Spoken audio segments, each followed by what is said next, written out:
कल हम लोगों ने एक क्वेश्चन डिस्कस किया था, जानते हैं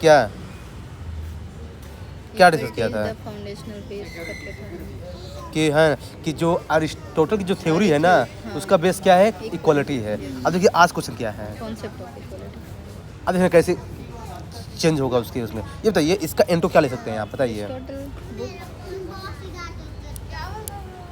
हाँ, कि he has given in his book politics and he also called father of देखो मैकेनिक्स पॉलिटिकल साइंस, है ना? ठीक है, अब बताइए हेडिंग क्या होनी चाहिए? कंसेप्ट ऑफ इक्वालिटी होनी चाहिए, पूरा हेडिंग होनी चाहिए हालांकि। फिर देखिए ये बताइए हम लोगों ने किया था प्रोपोर्शनल इक्वालिटी की, उसने बात किया था ना। तो जैसे इसने लिखा है कि ना प्रोपोर्शनल इक्वालिटी मतलब कि जो जितना हार्म किया है उसको उतना दंड दो, जो जितना गुड किया उसको उतना ज़्यादा रिवार्ड दो। इसे बोलते हैं प्रोपोर्शनल इक्वालिटी। ये बताइए आपको नहीं लगता कि इसने ज़्यादा एक्सप्लेन कर दिया है? हाँ, एक्सीलेंट बहुत ज़्यादा देख के लिखा है, कोई लिखा हुआ है लेकिन ये कोड अच्छा लगा मेरे को। क्या?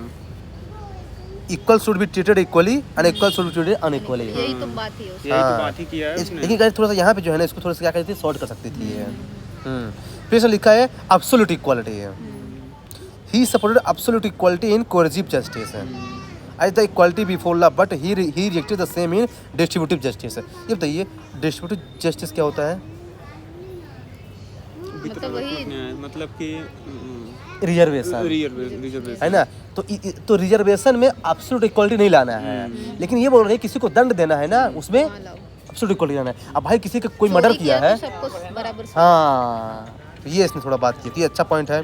फिर सपोर्टेड नेचुरल इक्वालिटी, हाँ, कि उन्हें बोला कि नहीं भाई वीमन वीक है तो वीक है, स्लेव को वोटिंग राइट मत दो, वो उनके पास मेंटल नहीं है। Yes, they are not तो मतलब man of हाँ, इसीलिए तो इनको क्रिटिसाइज किया जाता है। wisdom। हाँ Women are not inferior। हाँ, ये They are ruling अब the देख रहे हैं ना, world। इन्होंने कहा है इसके पास कंटेंट अच्छा है। प्रोपोर्शनल इक्वालिटी की उसने बात कर दी, एब्सोल्यूट इक्वालिटी की बात कर दी, और थर्ड नंबर पर क्या? नेचुरल इक्वालिटी की बात कर दी। अब क्या लिख रही है? कंटेम्प्रेरी रेलेवेंसी है। अब देखिए ये बताइए क्या रेलेवेंस है? वही इक्वलिटी बिफोर लॉ एस्टैब्लिश करना, इक्वल रूल ऑफ लॉ में। कल मैंने क्या बताया था? आप इनका जवाहरलाल नेहरू का भी एग्जाम्पल इसमें डाल सकते हैं। कल मैंने बताया था कंटेम्प्रेरी रेलेवेंसी में इनका, बताइए क्या? कंटेम्प्रेरी रेलेवेंसी मतलब कहने क्या होता है, आज के एग्जाम्पल से ऐड करना होता है। हाँ, प्रीएम्बल है सबसे बड़ा, अगर मैं देखूं तो। ऐसा देखिए क्या है कि जैसे आज के टाइम में क्या है ना, सुप्रीम कोर्ट के पास कोई मैटर आता है तो कभी कंफ्यूज हो जाता है वो, कि जो है ना कि यहाँ पे कोर्जी मैटर है तो मैं इसे कैसे सजा दूँ। तो यहाँ पे अरिस्टोटल का कंसेप्ट सही है कि कोर्जी मैटर में एब्सोल्यूट इक्वालिटी फॉलो करो, और जो है ना जो डिस्ट्रीब्यूटिव है उसमें जो है ना आप थोड़ा सा क्या है ना अपने विचारों को मोल्ड कर सकते हो। जैसे देखिए अभी जो पुणे में रेप केस हुआ ना, उसमें सुप्रीम कोर्ट क्या बोल रहा है? अच्छे से भाई डिसीजन उसने नहीं दिया। अब देख रहे हैं उसका जजमेंट, तो आप आप डाल सकते हैं कि है ना उस यहाँ पे एरिस्टोटल को जो है ना रेफरेंस लिया जा सकता है सुप्रीम कोर्ट के द्वारा। अब ऐसा आप डाल सकते हैं, इसे बोलते हैं कंटेम्प्रेरी रेलेवेंसी, कि कैसे अब उसका विचार आज टाइम रेलेवेंट है, कन्फ्यूजन को कम करने के लिए ये है। अब बताइए कि इसका क्या है कंक्लूजन?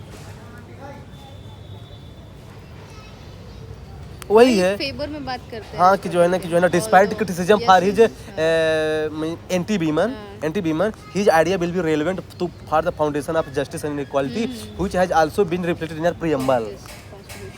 बस दैट्स इट।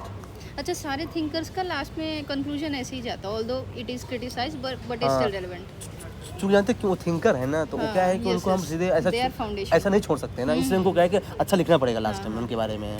और वैसे भी criticism actually makes things refined. और क्या भाई, कंस्ट्रक्टिव क्रिटिसिज्म जरूरी है।